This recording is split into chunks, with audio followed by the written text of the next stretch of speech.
Dobrý deň, prepáčte, že vás vyrušujem. Môžem sa vás spýtať jednu otázku? Samozrejme, jasné, že v pohode. Čo si myslíte o momentálnej situácii, ktorá vládne v našej krajine?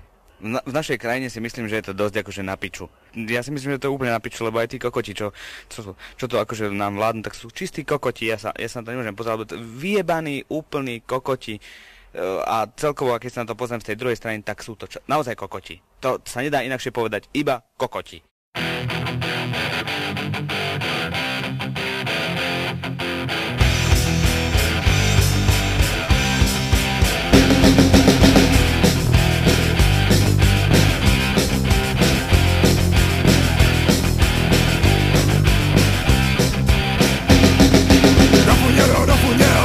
Svůj mozkový průjem, jak bude nám dobře. Ovce už tleskaj, tribuny září, Dáša hoří pravdou a láskou.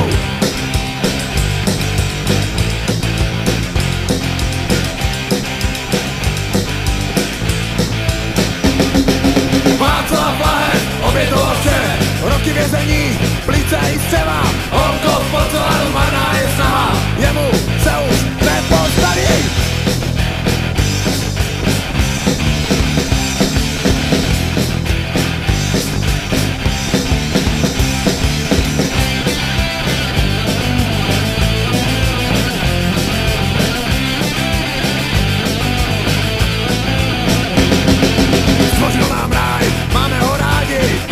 Poklad literární, to přece nevadí, že tečou mu sliny, on je tak moudrý,